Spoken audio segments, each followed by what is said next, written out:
Hello viewers, আসসালামু আলাইকুম। আপনারা সবাই কেমন আছেন? আশা করি সবাই ভালো আছেন। তো এবারের এই ২৪ সালের এই বছরেই প্রথম কাঁঠাল খেলাম আজকে। তো আজকের কাঁঠালটা ভালোই সুস্বাদু ছিল। তো দেখেন কত সুন্দর রোয়া, যেমন মিষ্টি তেমন কাঁঠালের রোয়াগুলাও অনেক সুন্দর হয়েছে এবং ভিতরের আঁঠিগুলাও খাওয়ার মতো ভালোই। এগুলা সিদ্ধ করে খাওয়া যাবে, দুটোই আসলে কাজে লাগবে।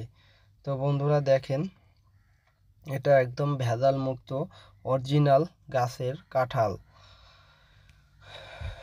তো বন্ধুরা, আমার ইউটিউব চ্যানেল অবশ্যই সাবস্ক্রাইব করে দিবেন এবং আপনারা নতুন নতুন ভিডিও পাওয়ার আশায় অপেক্ষায় থাকবেন। তো বন্ধুরা দেখেন কত সুন্দর।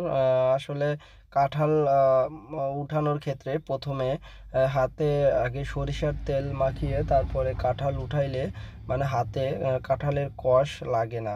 এই ব্যাপারটা খেয়াল রাখলে কাঁঠাল উঠাতে সবারই অনেক উপকার হবে। তো বন্ধুরা, আজকের ভিডিও এই পর্যন্তই। আপনারা ভালো থাকবেন, সুস্থ থাকবেন এবং আমার জন্য দোয়া করবেন এবং আমার ইউটিউব চ্যানেল অবশ্যই সাবস্ক্রাইব করে দিবেন।